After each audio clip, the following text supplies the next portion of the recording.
آج ہم انشاءاللہ جنت کے حصول اور جہنم سے بچنے کی دعاؤں کے بارے میں بات کریں گے.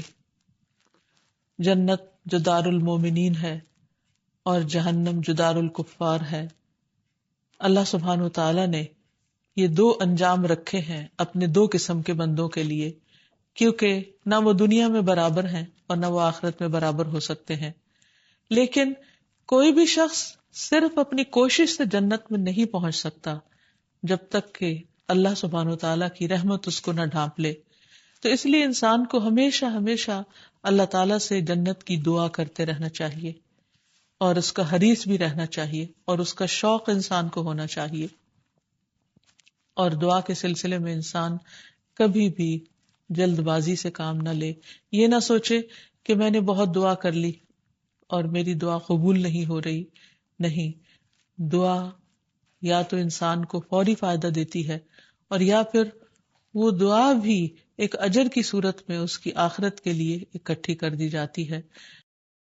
رسول اللہ صلی اللہ علیہ وسلم نے فرمایا جو شخص 3 مرتبہ جہنم سے پناہ مانگ لے تو جہنم خود کہتی ہے اے اللہ اس بندے کو مجھ سے بچا لے. پھر اسی طرح ربنا اننا آمنا فاغفر لنا ذنوبنا وقنا عذاب النار. پھر قرآنی دعاؤں میں سے سب سے پہلے ربنا اننا آمنا فاغفر لنا ذنوبنا وقنا عذاب النار. اے ہمارے رب بے شک ہم ایمان لے آئے لہذا ہمارے گناہ بخش دے اور ہمیں آگ کے عذاب سے بچا لے. ایک اور دعا ہے ربنا اصرف عنا عذاب جہنم ان عذابها کان غراما انها ساءت مستقرا ومقاما. اے ہمارے رب ہمیں جہنم کے عذاب سے بچائے رکھنا کیونکہ اس کا عذاب ٹلنے والا نہیں، بے شک وہ بری ٹھہرنے کی جگہ اور اقامت کی جگہ ہے. پھر ہے ربنا ما خلقت هذا باطلا سبحانک فقنا عذاب النار. اے ہمارے رب تو نے یہ بے مقصد پیدا نہیں کیا، تو پاک ہے سو ہمیں آگ کے عذاب سے بچا. پھر ایک اور دعا ہے ربنا انک من تدخل النار فقد اخزیتہ وما للظالمین من انصار. اے ہمارے رب بلا شبہ تو جسے آگ میں ڈالے یقیناً تو نے اس کو رسوا کر دیا اور ظالموں کے لیے کوئی مددگار نہیں. اسی طرح نبی صلی اللہ علیہ وسلم نے جو دعائیں سکھائیں ان میں ہے اللہم انی اعوذ بک من الکسل والہرم والمأثم والمغرم ومن فتنة القبر وعذاب القبر ومن فتنة النار وعذاب النار. اے اللہ بے شک میں تیری پناہ مانگتا ہوں سستی سے، بہت زیادہ بڑھاپے سے، گناہ سے، قرض سے، قبر کی آزمائش اور عذاب سے اور آگ کی آزمائش اور آگ کے عذاب سے. پھر اسی طرح انسان رات کو سوتے وقت جہنم سے اللہ کی پناہ مانگے. نبی صلی اللہ علیہ وسلم بستر پر لیٹ کر یہ دعا پڑھتے الحمدللہ الذی کفانی و آوانی الحمدللہ الذی اطعمنی و سقانی الحمدللہ الذی من علی فافضل اللہم انی اسألک بعزتک ان تنجینی من النار. ساری تعریف اللہ کے لیے جس نے میری کفایت کی اور مجھے ٹھکانہ دیا. ساری تعریف اس اللہ کے لیے ہے جس نے مجھے کھلایا اور پلایا، اور ساری تعریف اس اللہ کی ہے جس نے مجھ پر مہربانی کی اور احسان کیا. اے اللہ میں تجھ سے تیری عزت کے واسطے سے سوال کرتا ہوں کہ تو مجھے آگ سے نجات دے. اسی طرح جنت کے حصول کے لیے بھی دعائیں مانگنی چاہیے، اور جو شخص 3 بار جنت کے لیے دعا کرتا ہے تو جنت پکارتی ہے، خود کہتی ہے کہ اے اللہ اس کو مجھ میں داخل کر.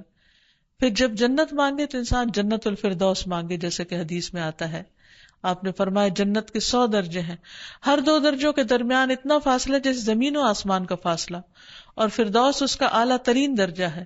اس سے 4 نہریں نکلتی ہیں اور اس کے اوپر عرش ہے. جب بھی تم اللہ سے سوال کرو تو جنت الفردوس کا کرو. جنت کے حصول کے لیے قرآنی دعا ہے جو حضرت آسیہ نے مانگی تھی رب ابن لی عندک بیتا فی الجنہ. اے میرے رب میرے لیے اپنے پاس جنت میں گھر بنا دے. پھر نبی صلی اللہ علیہ وسلم کی دعاؤں میں سے ہے اللہم انی اسألک الجنۃ واعوذ بک من النار. اے اللہ میں تجھ سے جنت کا سوال کرتا ہوں اور جہنم سے پناہ مانگتا ہوں. پھر جنت میں نبی صلی اللہ علیہ وسلم کی رفاقت مانگنا. اللہم انی اسألک ایمانا لا یرتد ونعیما لا ینفد ومرافقۃ محمد فی اعلی جنت الخلد. اے اللہ میں آپ سے ایسے ایمان کا سوال کرتا ہوں جس میں کبھی ارتداد نہ آئے، یعنی اس سے کبھی نہ پھروں، ایسی نعمتوں کا سوال کرتا ہوں جو کبھی ختم نہ ہو، اور ہمیشہ کی جنت کے بلند حصے میں محمد صلی اللہ علیہ وسلم کی رفاقت کا سوال کرتا ہوں، اور اللہ سے جنت کے قریب لے جانے والے قول اور عمل کا بھی سوال کرنا چاہیے. اللہم انی اسألک الجنت وما قرب الیہا من قول او عمل واعوذ بک من النار وما قرب الیہا من قول او عمل. اے اللہ میں تجھ سے جنت کا سوال کرتا ہوں اور ہر اس قول اور عمل کی توفیق کا سوال کرتا ہوں جو اس سے قریب کر دے، اور میں جہنم سے تیری پناہ میں آتا ہوں اور ہر اس قول اور عمل سے پناہ مانگتا ہوں جو جہنم سے قریب کر دے. پھر اسی طرح لعنت اور ناشکری کرنا. نبی صلی اللہ علیہ وسلم نے فرمایا، اے عورتوں کی جماعت صدقہ کرو کیونکہ میں نے جہنم میں زیادہ تم کو دیکھا ہے. انہوں نے کہا، یا رسول اللہ صلی اللہ علیہ وسلم ایسا کیوں؟ آپ نے فرمایا، تم لعن طعن بہت کرتی ہو اور شوہر کی ناشکری کرتی ہو. پھر اسی طرح غلط کمائی سے صلہ رحمی کرنا. پھر 3 دن سے زیادہ ناراض رہنا، یعنی کسی مسلمان بھائی کو چھوڑنا 3 دن سے زیادہ جائز نہیں. اگر بول چال اس طرح بند کر دی اور اسی حالت میں انسان مر گیا تو جہنم میں جائے گا. پھر اسی طرح جانوروں پر ظلم کرنا. پھر تکبر کرنا، گفتگو میں بد احتیاطی کرنا، جھوٹ بولنا. اس کے برعکس جو چیزیں جنت میں لے جانے والی ان میں سب سے پہلے کلمہ توحید لا الہ الا اللہ، یعنی اللہ سبحانہ وتعالیٰ کو ایک ماننا، نبی صلی اللہ علیہ وسلم کی اطاعت کرنا، کیونکہ آپ نے فرمایا من اطاعنی دخل الجنہ، جو میری اطاعت کرے گا وہ جنت میں داخل ہوگا. پھر بنیادی عبادات کی پابندی کرنا. آپ صلی اللہ علیہ وسلم نے فرمایا، جو شخص اللہ اور اس کے رسول پر ایمان لائے اور نماز قائم کرے اور رمضان کے روزے رکھے تو اللہ پر حق ہے کہ وہ اسے جنت میں داخل کر دے. پھر اس طرح رشتوں کو جوڑنا. ایک آدمی نبی صلی اللہ علیہ وسلم کی خدمت میں حاضر ہو کر پوچھنے لگا کہ مجھے ایسا عمل بتا دیجئے جو مجھے جنت کے قریب کر دے اور دوزخ سے دور کر دے. آپ نے فرمایا، اللہ کی عبادت کرو اور اس کے ساتھ کسی کو شریک نہ کرو، نماز قائم کرو، زکوٰۃ ادا کرو اور اپنے رشتہ داروں سے صلہ رحمی کرو. پھر اسی طرح اللہ کی اطاعت کے ساتھ ساتھ شوہر کی فرما برداری کرنا. رسول اللہ صلی اللہ علیہ وسلم نے فرمایا، جو عورت 5 وقت نماز پڑھتی ہے، رمضان کے روزے رکھتی ہے، اپنی شرمگاہ کی حفاظت کرتی ہے، اپنے شوہر کی اطاعت کرتی ہے، اس سے کہا جائے گا کہ جنت کے جس دروازے سے چاہو داخل ہو جاؤ. پھر اسی طرح اچھا بولنا، کھانا کھلانا، سلام کو عام کرنا.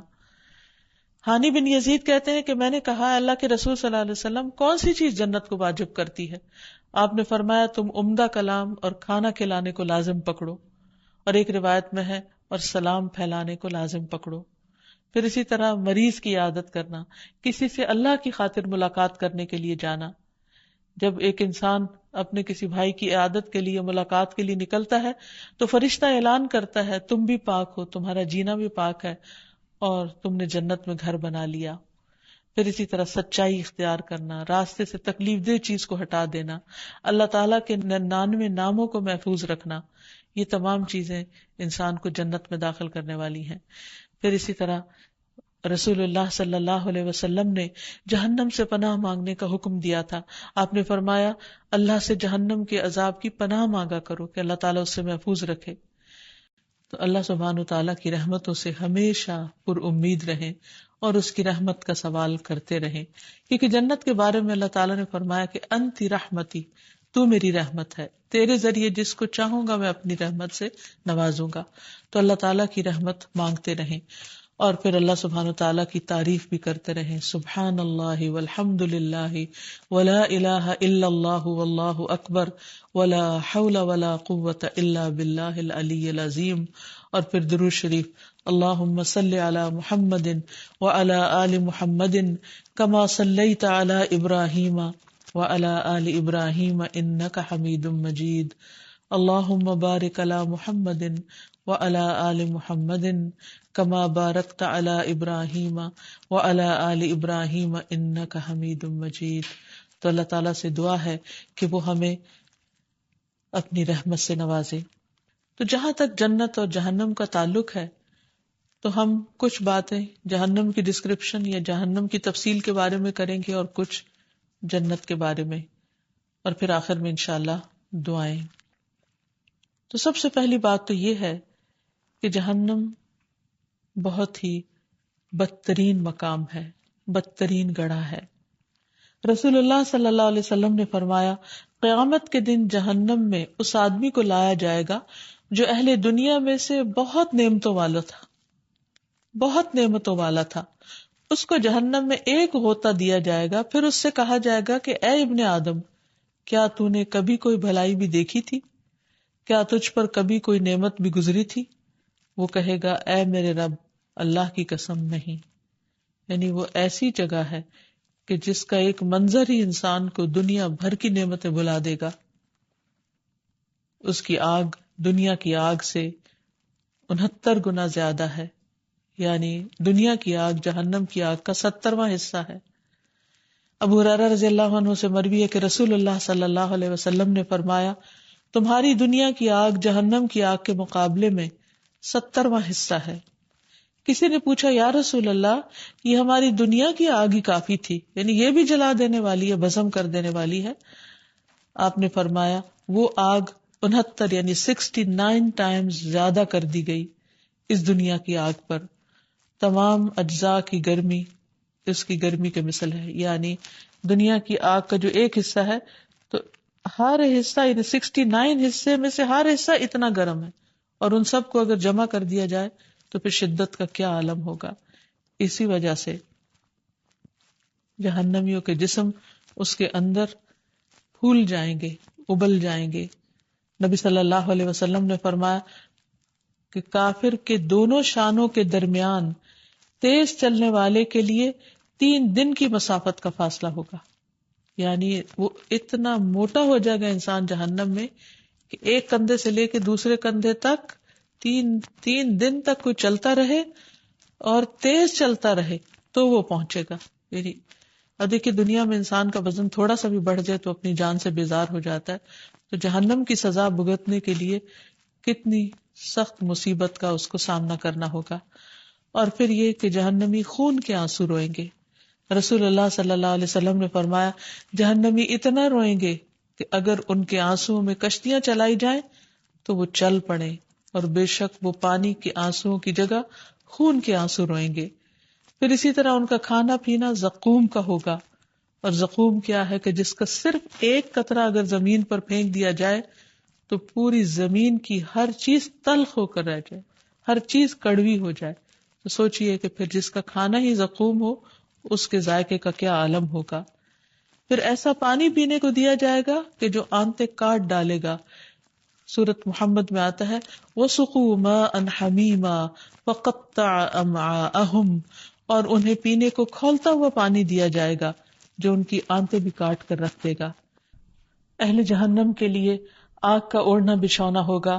لَهُم مِّن فَوْقِهِمْ ظُلَلٌ مِّنَ النَّارِ وَمِن تَحْتِهِمْ ظُلَلٌ، ان کے اوپر بھی آگ کے سائبان ہوں گے اور ان کے نیچے بھی سائبان ہوں گے۔ سب سے ہلکا عذاب اس شخص کو دیا جائے گا جس کے پاؤں میں آگ کے جوتے ہوں گے اور اس کا دماغ اس طرح ابل رہا ہوگا جیسے ہنڈیا ابلتی ہے۔ پھر اسی طرح جہنم میں انتہائی زہریلے سانپ اور بچھو ہوں گے۔ جہاں تک بچھوؤں کا تعلق ہے تو حدیث میں آتا ہے کہ ان کے دانت کھجور کے درختوں کے برابر ہوں گے جس سے وہ بندوں کو ڈسیں گے اور کاٹیں گے۔ اس کے برعکس جنت، تو جنت کا حسن کسی آنکھ نے دیکھا نہیں، کسی کان نے سنا نہیں، اور اس کی خوبصورتی کے بارے میں کوئی دماغ تصور بھی نہیں کر سکتا۔ اور جنت کا ایک چکر دنیا کے سارے غم بھلا دے گا، اور وہاں وہ سب کچھ موجود ہوگا جو دلوں کو بھائے اور آنکھوں کو لذت بخشے، اور تم وہاں ہمیشہ رہنے والے ہو، ہمیشہ رہو گے۔ اور پھر یہ کہ انسان کو کسی قسم کی کوئی جد و جہد اور محنت مشقت نہیں کرنی پڑے گی، وہ تو سب دنیا میں ہی کر لی اس نے، اب تو صرف جزا ہی جزا ہے، لطف ہی لطف اٹھانے کا وقت ہے۔ انسان کوئی ڈرنک طلب کرے گا یا پھر جنت کی کسی بھی نعمت کی خواہش کرے گا تو خود اس تک پہنچ جائے گی۔ ابو امامہ فرماتے ہیں کہ جنت والوں میں سے ایک شخص جنت کی شراب کی خواہش کرے گا تو برتن اس کے ہاتھ میں آ جائے گا اور وہ پی لے گا، پھر وہ برتن اپنی جگہ پر واپس چلا جائے گا. صرف خواہش کرنے کی دیر ہے. صرف خواہش کرنے پر ہی کھانا مل جائے گا، یعنی انتظار بھی نہیں کرنا پڑے گا. ابو امامہ کہتے ہیں کہ جنتی شخص جنت کے پرندوں میں سے ایک پرندے کے کھانے کی خواہش کرے گا اور وہ اس کے ہاتھ میں پکا ہوا اور ٹکڑے کیے ہوئے کی صورت میں آ گرے گا. پھر اسی طرح جنت میں بہترین خادم ہوں گے. کم درجے والے جنتی کے خادموں کی تعداد 1000 ہوگی، جس کے بارے میں آتا ہے کہ بیک وقت وہ بھاگ دوڑ کر رہے ہوں گے اور ہر ایک ایسے کام میں لگا ہوگا کہ جس میں دوسرا نہیں لگا ہوگا. پھر عبداللہ بن عمرو نے یہ آیت تلاوت کی، اذا رأیتہم حسبتہم لؤلؤا منثورا، جب آپ انہیں دیکھیں گے تو انہیں بکھرے ہوئے موتی خیال کریں گے، یعنی دور سے دیکھیں تو یوں جیسے موتی کی لڑی ٹوٹ کر بکھر گئی ہو، یعنی اتنا خوبصورت منظر پیش کر رہے ہوں گے. اور پھر انسان جو جی چاہے گا کھائے گا اور کھانے کے بعد اس کو کسی قسم کی کوئی تکلیف لاحق نہیں ہوگی. اس لیے انسان کو اس جگہ کے لیے کوشش کرنی چاہیے جس کی بہاریں لازوال ہیں. تو جنت اور جہنم کی اس تفصیل کے جاننے کے بعد ہمارے لیے لازم ہے کہ ہم ان کاموں سے اجتناب کریں جو جہنم میں لے جانے والے ہیں، اور ان کاموں کا شوق رکھیں اور انہیں کر بھی لیں جو جنت کی طرف لے جانے والے ہیں. تو چند ایک وہ کام جو جہنم میں لے جانے والے ہیں، ان میں سب سے پہلے شرک. اللہ تعالیٰ فرماتے ہیں انہ من یشرک باللہ فقد حرم اللہ علیہ الجنۃ ومأواہ النار، جو شخص اللہ سے شرک کرتا ہے اللہ نے اس کے لیے جنت حرام کر دی اور اس کا ٹھکانہ دوزخ ہے. پھر نماز نہ پڑھنا. جہنم والوں سے پوچھا جائے گا ما سلککم فی سقر قالوا لم نک من المصلین. اہل جہنم سے جب پوچھا جائے گا کہ تمہیں کیا چیز دوزخ میں لے گئی، وہ کہیں گے ہم نماز ادا نہیں کیا کرتے تھے. پھر زکوٰۃ کا نہ دینا. رسول اللہ صلی اللہ علیہ وسلم نے فرمایا زکوٰۃ روکنے والا قیامت کے دن آگ میں ہوگا. پھر نبی صلی اللہ علیہ وسلم کے بارے میں جھوٹی حدیثیں بیان کرنا. آپ نے فرمایا جس نے مجھ پر جھوٹ باندھا، مجھ سے جھوٹی بات روایت کی، وہ جہنم میں ہوگا. پھر گناہوں کو حقیر سمجھنا کہ کوئی بات نہیں. آپ نے فرمایا معمولی گناہوں سے بھی اپنے آپ کو بچاؤ کیونکہ اللہ کے ہاں ان کی بھی تفتیش ہو سکتی ہے. پھر غیبت کرنا. رسول اللہ صلی اللہ علیہ وسلم نے فرمایا جب مجھے معراج کرائی گئی تو میں ایک قوم سے گزرا کہ ان کے ناخن تانبے کے تھے اور ان ناخنوں سے وہ اپنے چہرے اور سینے کے گوشت کو نوچ رہے تھے، کھرچ رہے تھے. تو کس قدر بدنما بھیانک شکلیں بن گئی ہوں گی. تو میں نے کہا کہ اے جبرائیل یہ کون لوگ ہیں؟ آپ نے فرمایا یہ وہ لوگ ہیں جو دنیا میں دوسروں کا گوشت کھاتے تھے، یعنی ان کی عزتوں کے پیچھے پڑ جاتے تھے. نبی صلی اللہ علیہ وسلم نے فرمایا قیامت کے دن اہل جنت میں سے اس آدمی کو پیش کیا جائے گا جسے دنیا میں لوگوں میں سے سب سے زیادہ تکلیفیں آئی ہوں گی، یعنی دنیا میں وہ سخت پریشان رہا ہوگا. پھر اسے جنت کا صرف ایک غوطہ دے کر پوچھا جائے گا کہ اے ابن آدم کیا تو نے کبھی کوئی تکلیف بھی دیکھی؟ کیا تجھ پر کبھی کوئی سختی بھی گزری؟ تو وہ کہے گا اے میرے رب اللہ کی قسم نہیں، کبھی کوئی تکلیف میرے پاس سے نہیں گزری اور نہ میں نے کبھی کوئی شدت اور سختی دیکھی. یعنی جنت ایسی خوبصورت جگہ ہے کہ اس کے اثرات بھی انسان کے دل و دماغ پر ایسے ہوں گے کہ ماضی کے بھی سارے غم بھلوا دیں گے. پھر اہل جنت کی صفات میں یہ بھی آتا ہے کہ وہ لوگ آپس میں نہ اختلاف کریں گے، نہ آپس میں بغض رکھیں گے، بلکہ ان سب کے دل ایک دل کی طرح ہوں گے. یعنی کوئی کسی کے بارے میں برا گمان نہیں کرے گا، سب ایک دوسرے سے محبت کرنے والے ہوں گے. پھر اسی طرح سے جس طرح ان کے دل پاک صاف ہوں گے اسی طرح ان کے جسم بھی صاف ستھرے ہوں گے. نہ وہ تھوکیں گے، نہ ان کی ناک سے کوئی آلائش آئے گی اور نہ جسم کے کسی اور حصے سے کوئی گندگی آئے گی. پھر اسی طرح جنتی عورت کا لباس اتنا خوبصورت ہوگا. آپ نے فرمایا اگر جنت کی کوئی عورت زمین کی طرف جھانک بھی لے تو ان دونوں یعنی زمین و آسمان کے درمیان جو کچھ بھی ہے وہ روشن ہو جائے گا اور خوشبو سے معطر ہو جائے گا، یعنی صرف جھانکنے سے. اور اس کے سر کا دوپٹہ بھی دنیا اور اس کی ساری چیزوں سے بڑھ کر ہے. پھر اسی طرح جنت کا حسن و جمال بھی بے مثال ہے. ابو ہریرہ کہتے ہیں کہ جنت کی دیوار سونے اور چاندی کی اینٹ سے بنی ہوئی ہے اور اس کی سیڑھیاں یاقوت اور موتیوں کی ہوں گی، اس کی نہروں کی کنکریاں موتی ہوں گی اور اس کی مٹی زعفران ہوگی. اور سب سے بڑی بات یہ کہ انسان کو صحت مند جسم دیا جائے گا پکار کر بتایا جائے گا، ایک آواز دینے والا آواز دے گا کہ اے اہل جنت، تم ہمیشہ صحت مند رہو گے، کبھی بیمار نہ ہوگے، تم زندہ رہو گے، کبھی نہیں مرو گے، تم آرام میں رہو گے، بس تمہیں کبھی تکلیف نہیں آئے گی۔ جنت وہ جگہ ہے جہاں انسان کی ساری خواہشات پوری کر دی جائیں گی۔ وَلَكُمْ فِيهَا مَا تَشْتَهِي أَنفُسُكُمْ وَلَكُمْ فِيهَا مَا تَدَّعُونَ نُزُلًا مِّنْ غَفُورٍ رَحِيمٍ۔ وہاں تمہارا جو جی چاہے گا تمہیں ملے گا، اور جو کچھ تم مانگو گے وہ تمہارا ہوگا۔ یہ بخشنے والے مہربان رب کی طرف سے مہمانی ہوگی۔ وہاں سونے اور چاندی کے باغات ہوں گے۔ رسول اللہ صلی اللہ علیہ وسلم نے فرمایا، جنت میں 2 باغ چاندی کے ہوں گے جن کے تمام برتن اور تمام دوسری چیزیں چاندی کی ہی ہوں گی، اور 2 سونے کے باغ ہوں گے جن کے برتن اور تمام چیزیں سونے کی ہوں گی۔ پھر اسی طرح اور تو اور ان کی کنگھیاں وہ بھی سونے کی ہوں گی، اور ان کی انگیٹھیوں میں جلانے کے لیے خوشبودار لکڑی ہوگی، یعنی پورا ماحول معطر ہوگا۔